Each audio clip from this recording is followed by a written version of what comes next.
Hi, welcome. For dinner tonight, I'm going to be cooking cabbage roll soup. The ingredients that I'm using are 6 cups of broth. I'm using chicken and beef broth. I had some left over, but you could use vegetable broth in this recipe if you were trying to make it without meat. I then use 1 can of tomato sauce, and you can use 1 to 2 cans of diced tomatoes. I'm using 1. We don't like too much tomato in this recipe. And I, for a little extra flavor, am adding the fire roasted kind. I really like those.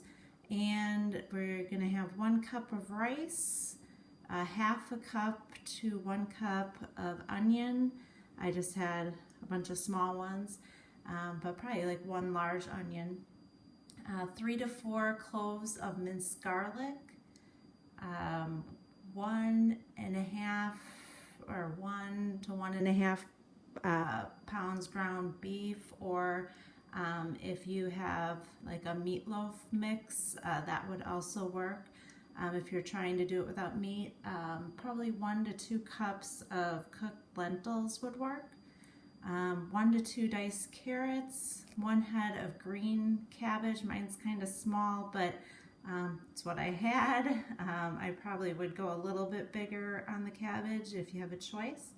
A splash of red wine vinegar, olive oil, salt, pinch or 2 of allspice, 2 to 3 teaspoons of smoked paprika, and 3 tablespoons of dried dill and a bay leaf. I'll be back in a second to start cooking it up. Hello, I've prepped all my ingredients and am back. I'm going to start this recipe by drizzling a couple tablespoons of, I'm using extra virgin olive oil into my soup pot, and I have my cup, maybe it ended up being a 1.5 cups of onion, and to that I'm going to add my chopped up carrots. Some people like them a little finer than this, but I just like to do a quick rough chop. And I'm going to let this saute for a little bit, and I'll be back a little bit later to check in with you. Okay, and now I'm back to put in, I have my ground beef, and I'm just going to let it sear in the pan. I'm going to break it up, and I'm going to add some of the spices.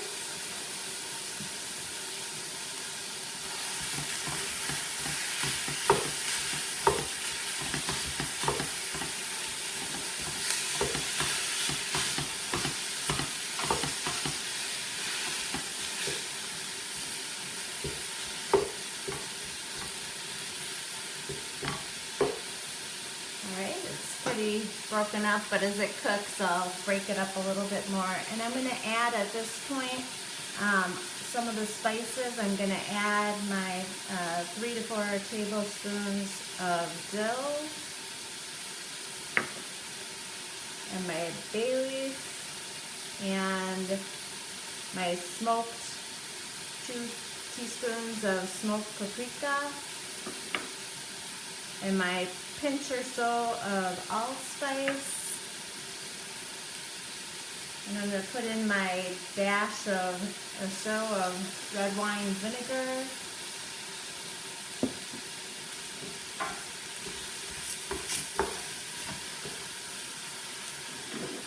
and I'm also going to toss in my garlic, minced garlic.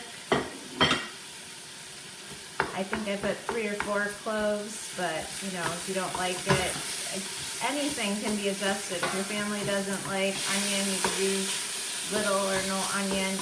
It'll change the flavor a little bit, but I think it'll turn out just fine. These recipes are pretty flexible.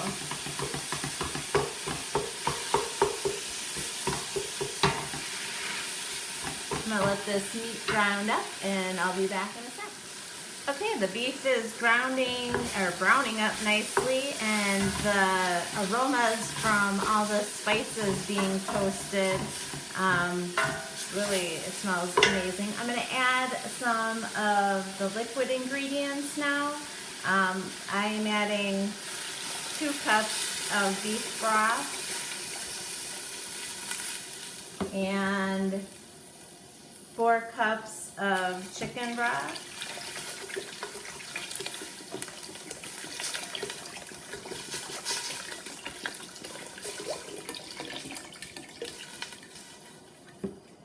And I'm adding my can of fire roasted tomatoes.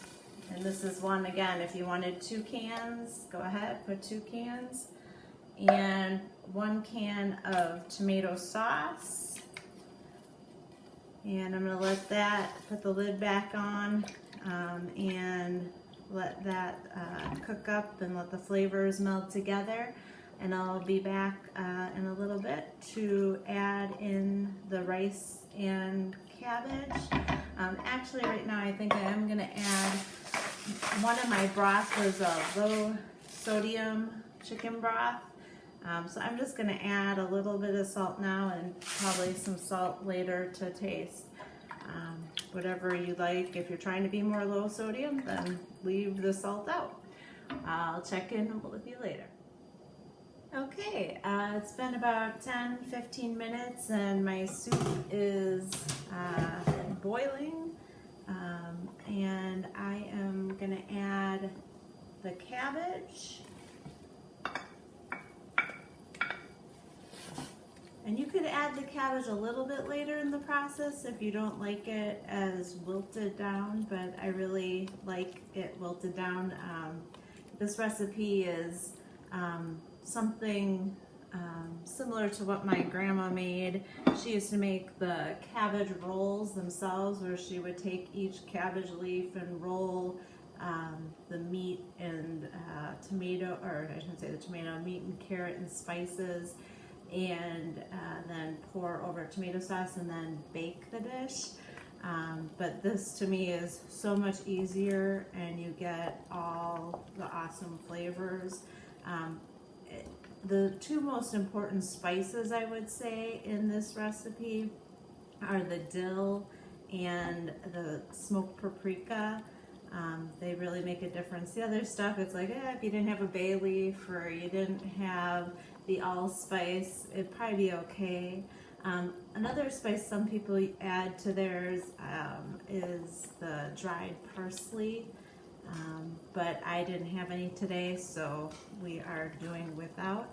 I'm going to bring this up to a boil and put the rice in and let it cook for a few minutes, and then take it off the high heat and put it on a simmer until the rice is cooked through.